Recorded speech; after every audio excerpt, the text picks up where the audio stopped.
проведем е демонстрация на използването на един нов продукт, с който участваме в програма съвместно с Регионалния инспекторат на образованието. 134-то СОИ ние сме избрани 5 училища, пилотни, които ще проведем. Днешната тема е тригонометрични зависимости на ъгли в правоъгълен триъгълник. И така, изчислете височината на дървото. Ако знаете, че АБ е 2 метра, АД е 6 метра и БЦ е 1 метър, вие трябва да изчислите колко е височината на дървото.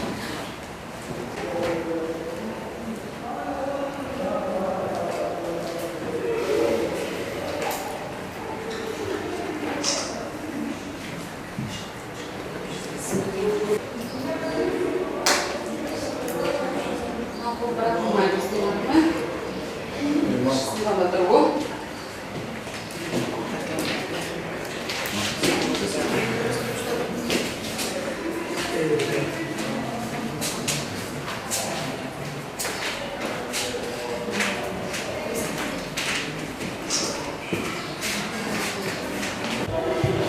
Как го получите? Аз ви точно го направим.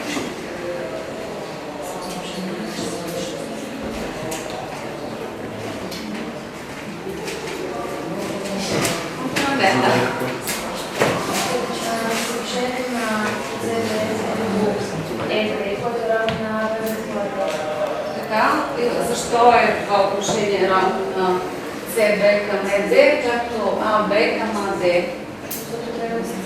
Защото триъгълниците са подобни. Сега, как се нарича за ъгъл алфа страната CB в този правоъгълен триъгълник? Да? Срещу ложна катет. Срещу лежащ катет. А, Б е прилежащ катет. Намерете се отношението на срещу лежащия катет към прилежащия катет. Срещу лежащия към прилежащия. 1 към 2. В този триъгълник тук получихте 3, нали така? Да. 3 към 6. Какво е отношението? Също 1 към 2. Така. И когато инженерите конструират някаква сграда, те обикновено се нуждаят от това да вземат този пример с Айфеловата кула. На какво тя е дълга? 324 метра. На какво разстояние трябва да застанете от нея, да речем, за да я видите върха. И този час ще видим на какво разстояние трябва да застанете, за да видите върха на Айфеловата кула. Сега за всеки от тези триъгълници напишете като несъкратима дроб отношението на срещу лежащ катет към хипотенуза.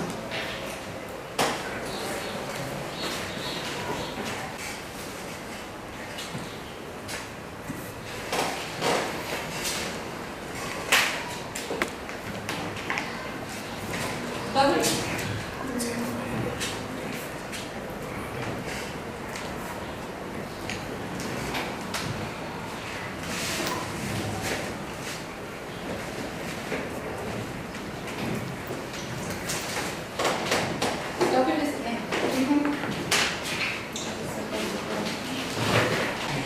Кой ще изгледа да ни каже, да запише какво е отношението на срещу лежащия катет към хипотенуза. Сега да видим кой.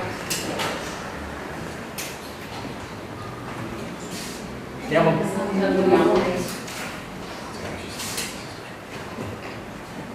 Ива. Изгледа.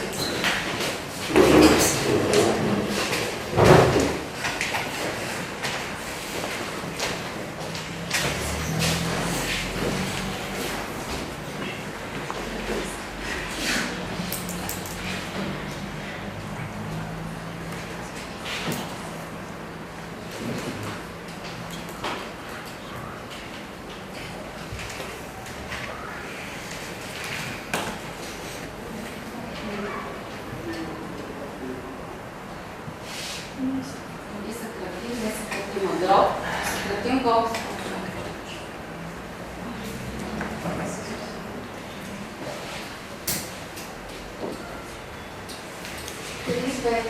Колко е отношението на другия, в другия полярен? Все едно верно, само едно.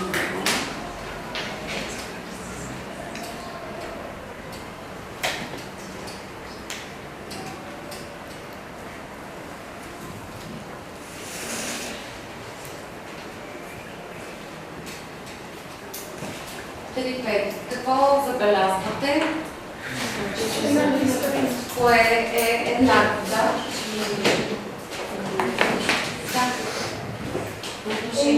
Отношението на срещу лежащия катет на Галалка и хипотенузата е едно и също както е в другия. Тоест във всеки от подобните триъгълници отношението на срещу лежащ катет към хипотенуза е едно и също.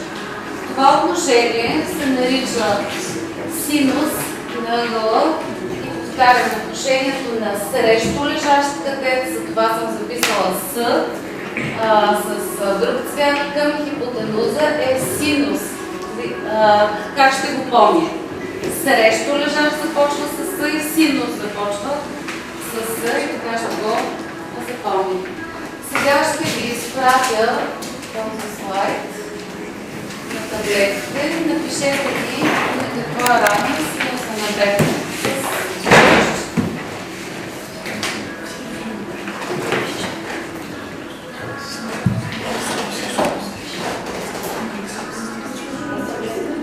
Да.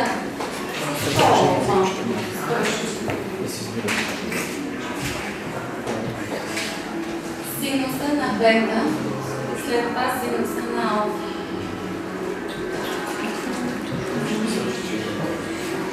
Добре?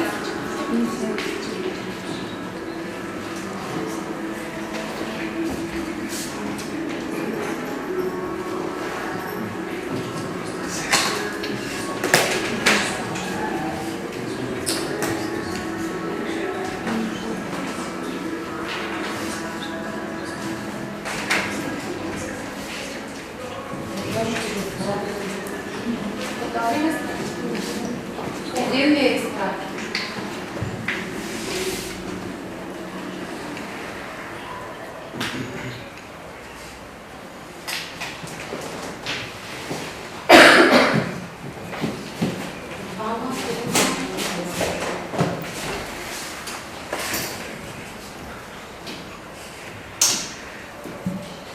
Сега ще взема няколко да видим.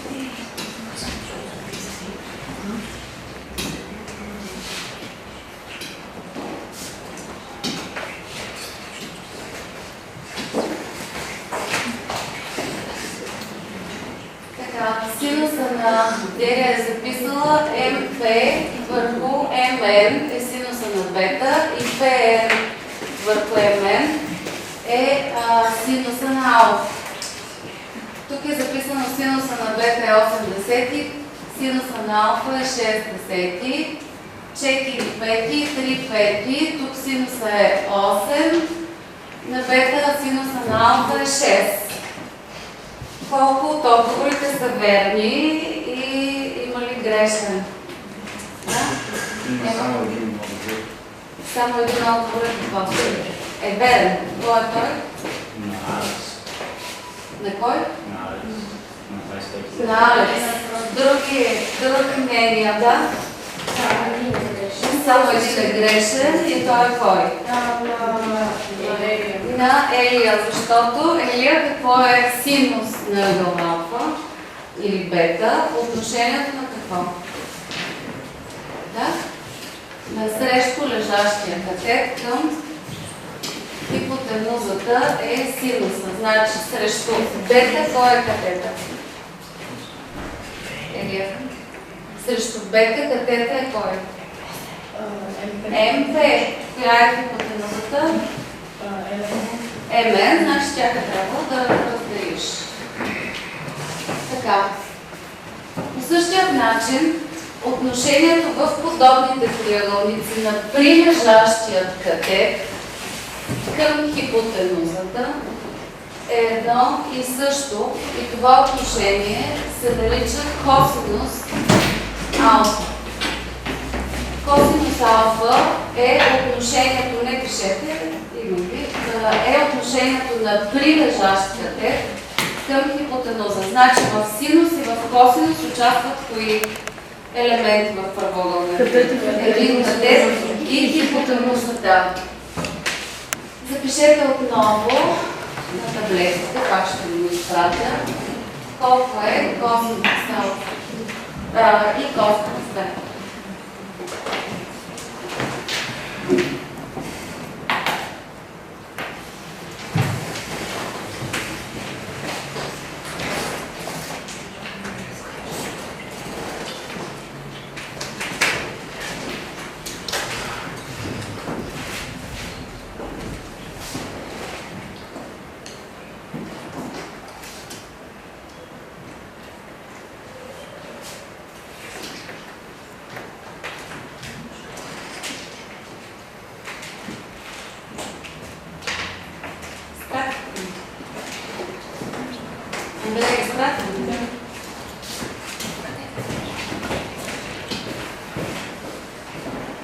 Андрея е записала, че косинуса на алфа е 4 пети, а косинуса на бета е 3 пети. Съгласни ли сте? Имате други някой нещо друго да добавим? Всички това. Така, в правоъгълния триъгълник отношението на срещу лежащ катет към прилежащ катет се нарича тангенс от алфа и вие се запишете само тангенс алфа равно на срещу лежащ катет към прилежащ катет. Тоест,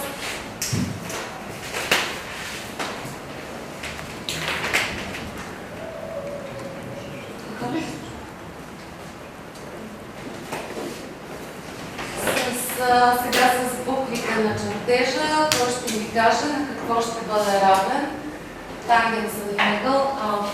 Андрей, тангенс е срещу лежащ катет. Срещу лежащ катет. Към прилежащ катет. Значи с тези букви, това е буквата А, това е буквата Б, това е тангенса. Тангенс е... Кой е срещу ъгъл алфа катета? Ъгъл Б. Не. Катета срещу ъгъл алфа. Страната, коя е срещу ъгъл? А прилежащата страна е Б. Б. Тоест колко ще бъде тангенса на алфа с букви? А върху Б. А върху Б. Обратното, отношението на прилежащия катет към срещу лежащия катет ще бъде котангенс. Прилежащ към срещу лежащ. Кажи, Андрей, кой ще е котангенса на ъгъл алфа? Прилежащия катет към срещу лежащия в този. Кой ще? Кой ще ми помогне? Да си неща, да? Б върху А ще е. Б върху А ще е.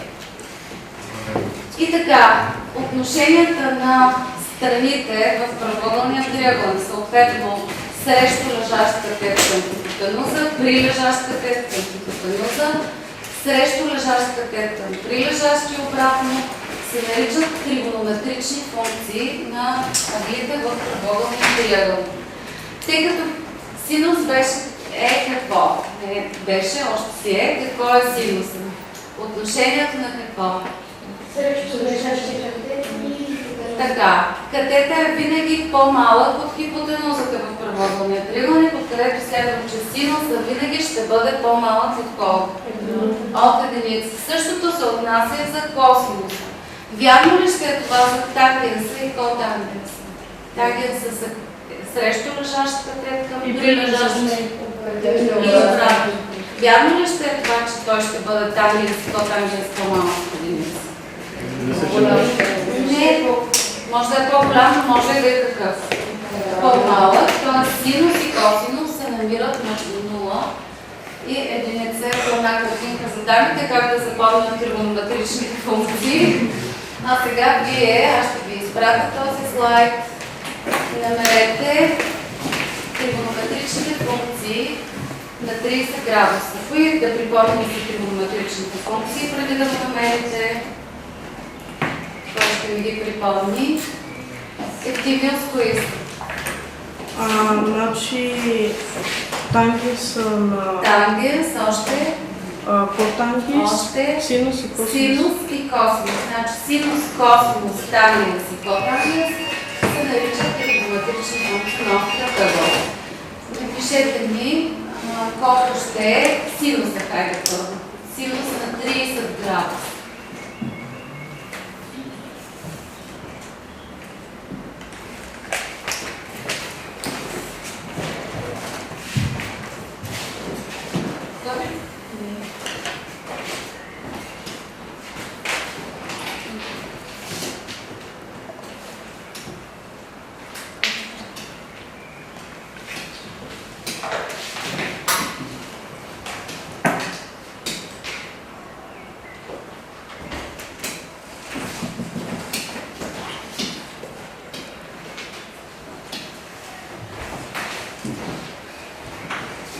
Добре? Аз се разбрала, като не съм измерила.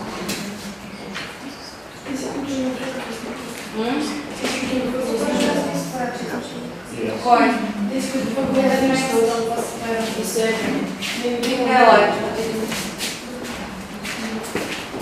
Михайла не го е изпратила още.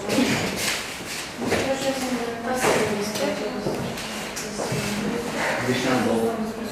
Има една стрелка надолу. Най-горе.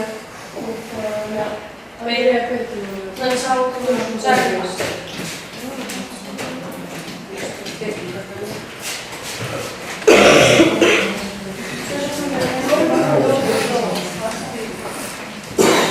Така, Айн написала, че синус от 30 градуса е хикс върху 2 хикс. Съгласни ли сте? Да.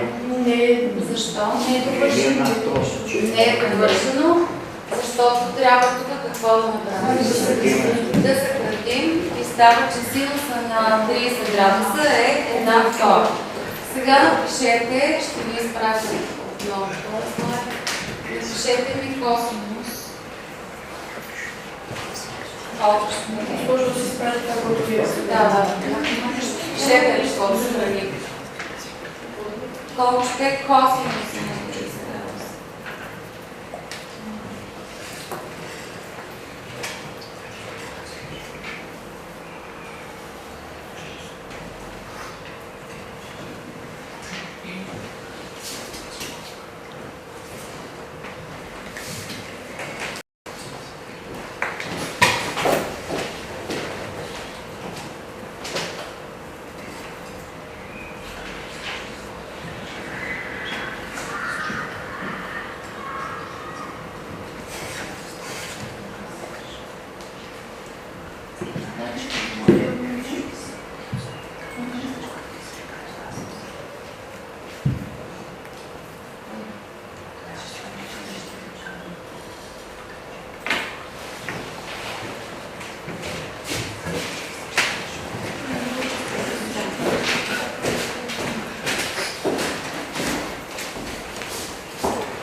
Косинуса на 30 градуса, тук обаче какво е пропуснала?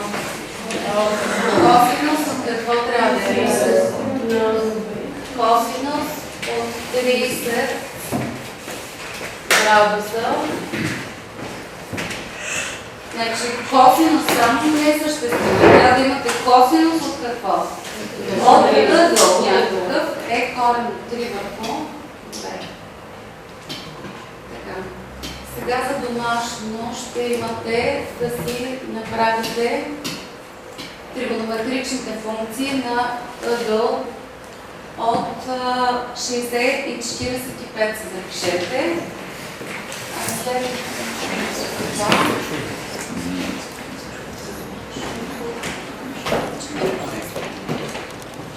за домашно от 60 45 да довършите за 30 градуса, какво остана да намерите? Котангенс и тангенс. Това ще го направим за следващия път. А сега не ми отговорите на някакъв въпрос.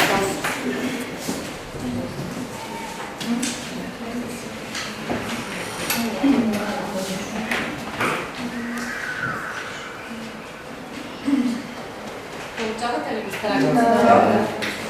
Хайде, вие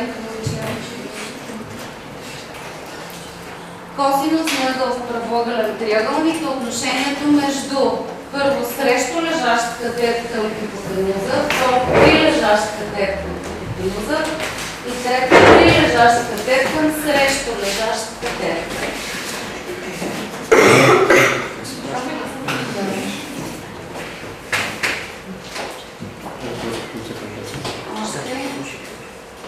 Кой от състъпа ни мама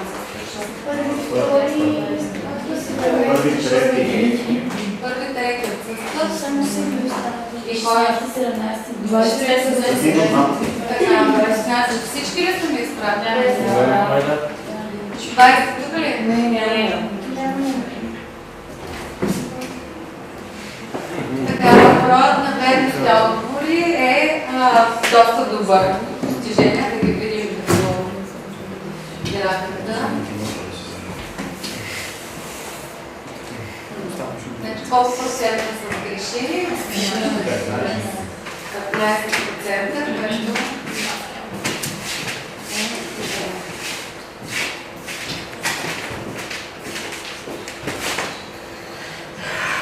така, ако не са сгрешили да видим, те трябва още веднъж да си прочитат какво е косинус. Следващата страница.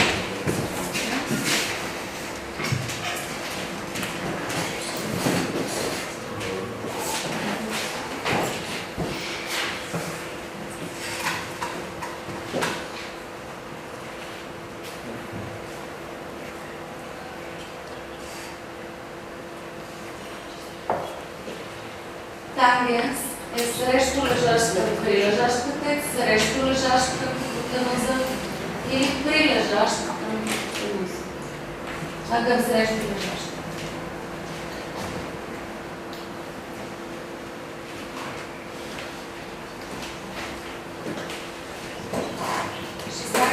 Стана?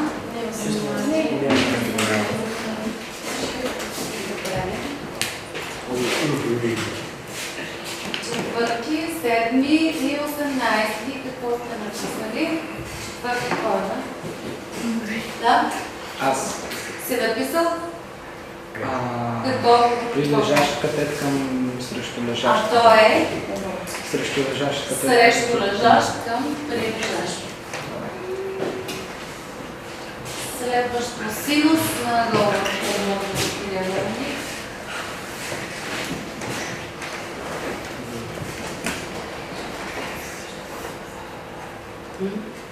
Вижте се. 19 номер първи.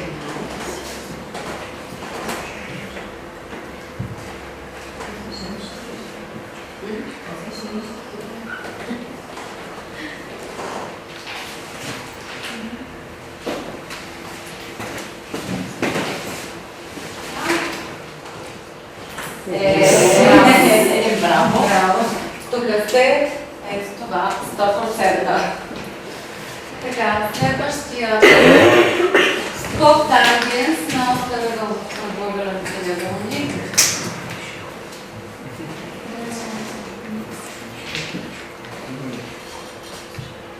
Срещу лежащ катет към прилежащ, срещу лежащ хипотенуза или прилежащ катет. Кой е 19-ти?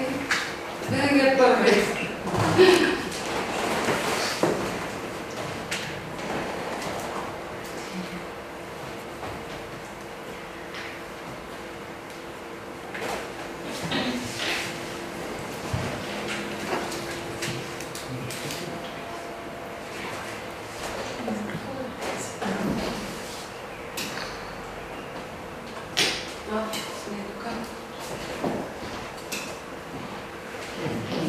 Браво!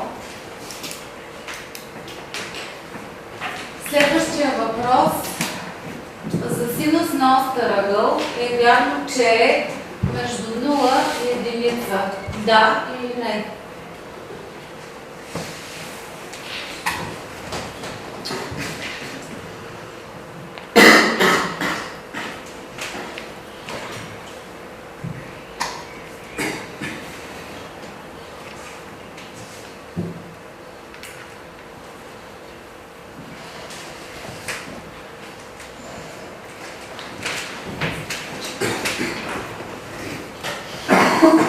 Така. Синусът на остър ъгъл е между 0 и единица. Защо? Кой ще припомни? Защо синуса се намира между 0 и единица? Какво беше синус определението? И защо е между 0 и единица? Кой ще иска да ги припомни? Андрея? Аз съм Ти се побъркала. Нищо да е, какво е равен синуса? Синуса е равен на срещу лежащия катет към хипотенуза. Така, катета винаги Винаги е по-малък от 0, от 1. Не, катета винаги е по-малък от хипотенузата. и щом като делим нещо по-малко на нещо по-голямо, ще се получи по-малко от единица или по-голямо от единица. Значи делиш малко на голямо. По-малък. По-малко от единица. И понеже катета и хипотенузата са положителни, за това се намира винаги синуса къде? Между 0 и единица. Седми номер кой е? Разбра ли? Да. Добре. Другите разбраха ли, които са червеничко? Така, следващия въпрос. За косинус на ъгъл, на остър ъгъл е вярно, че е между 0 и единица. Да или не?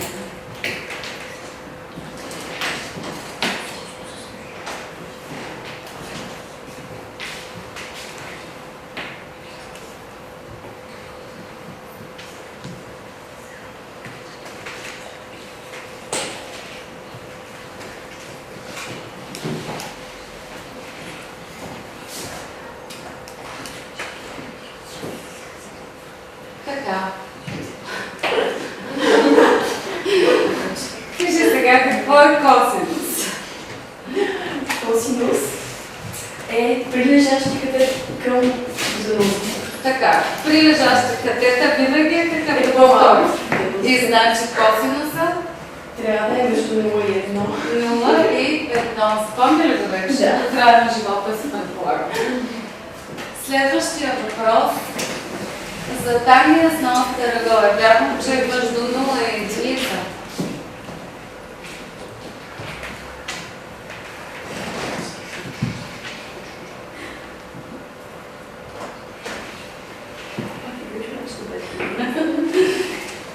Нищо една двойка.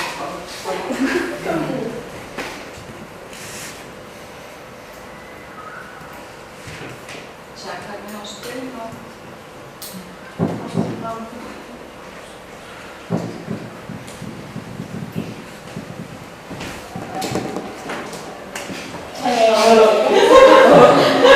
Така.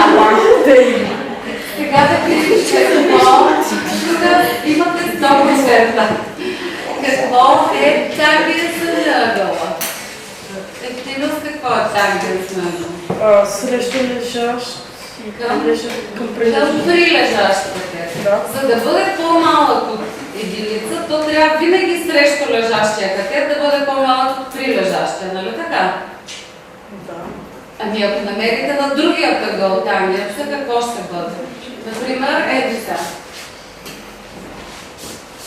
Имаш правоъгълен триъгълник, ъгъл алфа, ъгъл бета, това е 3, това е 4. Колко е тангенса на алфа? Еми 3 към 4. 3 към 4. 4, т.е. 3 четвърти. Колко ще е тангенса на бета? 4. 4 към 3. Е по-малък ли от единицата? Да. 4 трети. Аз ще отида да получа инфаркт точно. Не. По-малък ли от единица? Не. Тоест по-малък ли от единица? 3 четвърти. Да. Да, значи единият е какъв? По-малък от единица, а другият е по-голям. Можете ли да кажете тогава, че винаги тангенса е по-малък от единица? Не, защото има и по-големи от единица. Разбрахте ли? Значи тангенс между нула. Моля? Кое е само между 0 и 1? А тангенса? Не винаги е между единица. Точно така. Следващия въпрос.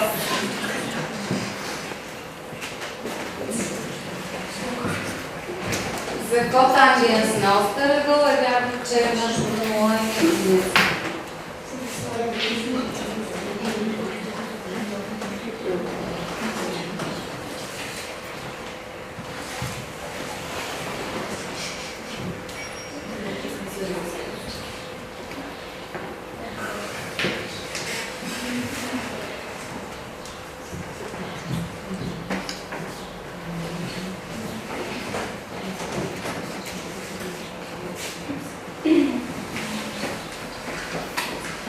Интересно, нападаш се на следващото. Трябва да се отделиш. Раздавате ли? Всички ли ми гледат?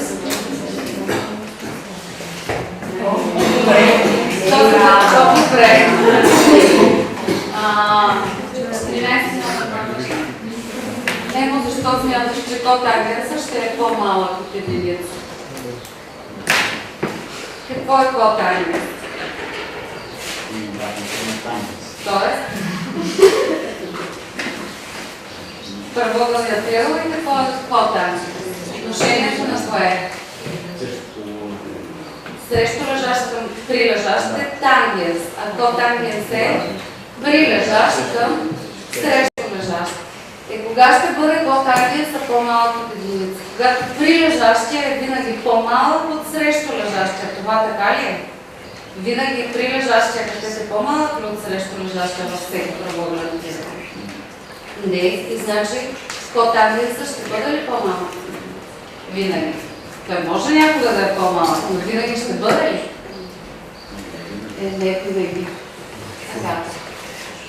И сега да погледнем как сте се представили днес, като може да се види резултатите. Втори номер, ето ще ви ги пратя. Втори номер е за 60 точки, четвърти е с 50, пети с 50, шести с 70. Кой е победителен? Има някакво. Не ми се мърш. 70 точки имат Алекс и Мариета. И Тони. Браво на тях. Останалите трябва да си прочетете.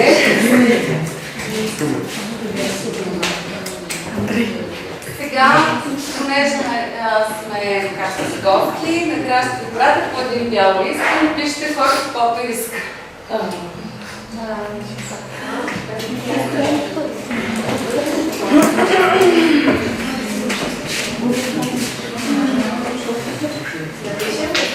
Чакайте да те изпратя. За урока, да.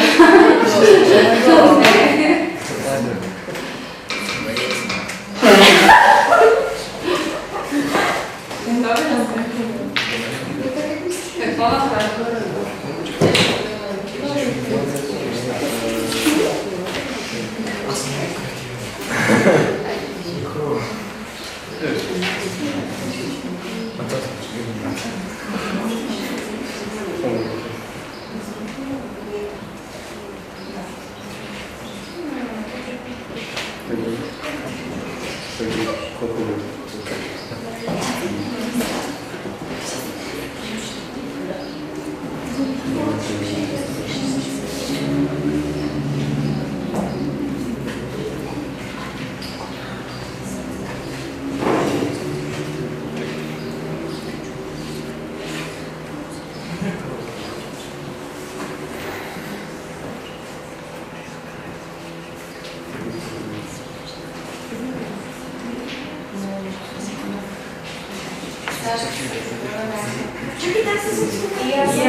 И аз само да видим Васил какво е пропуснал.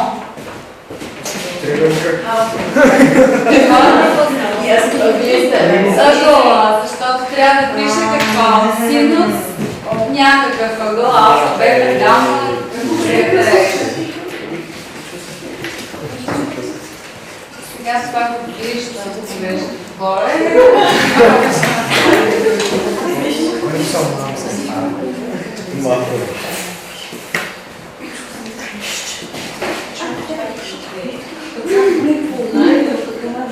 Кой е най-умният? Така, и ще ви правя да си ги гледате. Ами, благодаря. Тези, които бяха най-много точки, естествено ще получат частици. Тези, които бяха най-малко, няма да получат двойки, защото първо се притесните. Второ, урок е нов и ще го научите, но тези, които са с най-малко брой точки, другия път ще ги изпитам върху определенията за синус, косинус и така нататък.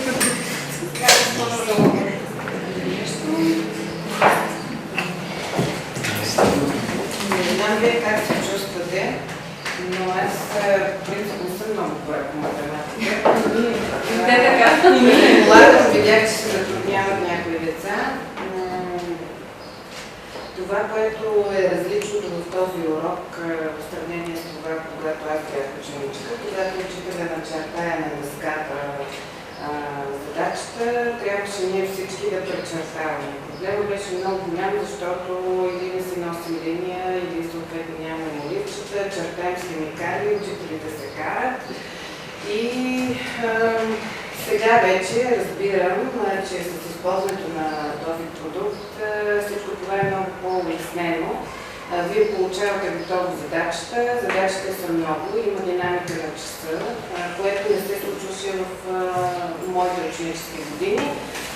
Тогава по математика можеше много по-малко чертежи да губихме това време в преначертаване и много по-малко задачи решавахме. Другото, което виждам различното в този урок, не знам вие доколко усещате, но тази сравнимост на резултатите, бързината на реакциите, вие сами забелязвате 19-ти номер, магии. Виждате, че личи кой каква самоподготовка има и каква активност в часа се наблюдава, което предполагам, че ви стимулира. Ето Андрея така попада не много точно на някои от отговорите, но след това сама се активира и стимулира така, че да бъде в редичката с тези, които отговарят вярно. Предполагам, че и вие усещате разликата в каква е, когато използвате по този начин новите технологии и разликата, когато пишете само на хартия или учите само с учебника, и ми се иска да чуя вас дали ви е интересно по този начин и да чуя и вашата гледна точка, дали всъщност това е полезно за вас. За да знам дали да продължим да въвеждаме този начин на обучение в часовете. И не само по математика, но в случая по математика. Та, Андрея, например, ти. На мен лично много ми харесва, приятно ми е. По-лесно е, когато използваме таблетите, няма, както казвате, няма нужда да чертаем, постоянно да чертаем много чертежи. По-бързо, по-лесно, по-хубаво е. Сигурно. Добре. Аз също мисля, че е много по-интересно за студентите, просто защото няма да се налага да носим много тежки учебници. Второ, всичко се случва много по-бързо и така ще можем да работим в екип. И всъщност всички ще работят, защото е много по-интересно, колкото концентрацията. Много по-различно с технологията. Добре. Някой? Добре, 19-ти номер. В днешно време младшите тинейджери и млади хора, дори и родителите, използват технологиите като постоянно излизат социални мрежи. По този начин ние откриваме друг изход или друга опция на новите технологии, на новите продукти, които да изпълнят с учебна цел. Също така наистина проверката на знанията и надеждите на останалите хора се трябва да бъде пак сме 25-30 човека във всеки клас и няма как отделно на всеки да бъде време, защото това се прекалено часа. И мисля е по-компактно и по-дълго. Добре. Някой от момчетата. Андрей. Наистина според мен е по-добре, защото, както каза Адея, ние така не си натоварваме чантата, по-удобно е, наистина по-компактно и е по-забавно. Лично на мен е по-забавно така, отколкото да правим някакви тъпи чертежи на листа. Какви са чертежите, не сме го.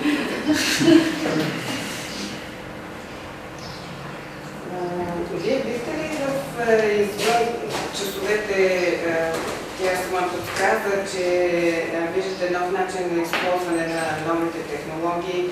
Вие бихте ли се поровили, когато сте си вкъщи, за да си напишете домашното и с такива ресурси, които могат да ви помогнат да си учите? Да? Ами, в смисъл, ако се направи така, че таблетите, всеки смисъл ученик в училището да има нещо като личен таблет, който си го взима за вкъщи, така може да се пишете домашните от вкъщи, директно от таблета се пращат и да се спестя някакво. Знаете ли, че от следващата учебна година в Финландия вече няма да имат хартиени учебници, родителите осигуряват на всички свои деца таблети и по този начин, както кажете, се спестява и съответно хартиеното носене на килограми към училището, но и като цяло новите технологии изцяло навлизат в тази страна. Може би знаете, че те са едни от най-развитите в сферата на образованието. От тази година в нашето училище 5 от паралелките родителите ще осигурят таблети и учителите подготвят своите ресурси, така че 2 пъти в седмицата да преподават така уроците за първа година повтаряне. И този проект на нас е много полезен, за да видим как това се случва в различните класове и специално с този софтуер, за да видим как да го използваме за следващата учебна година. Добре, господин Иванов, може би иска да каже някакви думи. За учениците казвам се Ивайло Иванов, аз съм ръководител на Центъра за високи постижения в образованието към 134 и съм ръководител на този проект, който в момента вие сте част от мен, де факто. Аз занимавам дълги години с използването на технологията в образованието, независимо за каква възраст става дума и независимо за какъв предмет. Защо точно това решение решихме да промотираме съвместно с регионалния инспекторат по образованието? Защото то предлага нещо, което в момента не се е случило и вие се написаете. Казахме, че писната обратна връзка между учител ученик по време на час. Това, че таблета вие си подавате вашето решение, учителя има достъп до него, учителят във всеки момент може да всеки персонално да подаде своето решение и както вече беше казано неколкократно, оптимизират се много неща. Когато се оптимизират времето, нещата не са толкова натоварващи от една страна, от друга страна има възможност веднага в рамките на часа да се хванат пропуските и те се хванаха с червените индикации съответно и учениците, които бяха допуснали тези пропуски, им се даде възможност и се даде възможност гостите по време на часа да разберат защо грешат. Ако това беше стандартна технология, която използваме, те ще да се останат с тези пропуски и къщи може би сами ще да се опитат да разберат тези грешки, но това не се случи. Още в часа в момента се разбраха тези неща и мисля, че така малко и много това е и стимул самите вас, когато се виждате в рамките на часа, къде сте вие спрямо останалите, да бъдете по-адекватни, да кажем, и да се опитате да сте винаги в зеленото, а не в червеното. Използвате ли тогава, може би също ще има награди за кой е първи изпратил? Аз мисля, че ще така и също по този начин госпожа ще знае, че ще бъде по-направено на Какво мислят вашите родители за работата с таблети? Аз така или иначе винаги когато се пише домашните и си помагам с интернет, така че съм напълно съгласна да работим с таблети. Най-вече заради това, че заради чатове, те всичко са много по-бързо и много по-приятно. Всички са мотивирани да работят. А момчетата? приносят, в смисъл, родителите също са съгласни, защото да се използваме за някои на домашни интернет и имаме неща, смисъл. Нормално това спестява тези. Съгласен съм. По колко време горе-долу правили ли сте сметка прекарване на ден в интернет? Спрямо телефоните постоянно. Към вечер.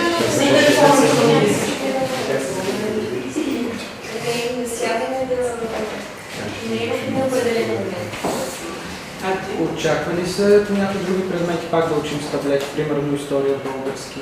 Да. Точно това е смисъл. Едни преподаватели да могат да предадат опита си на други преподаватели. По този проект 2 са началните учители.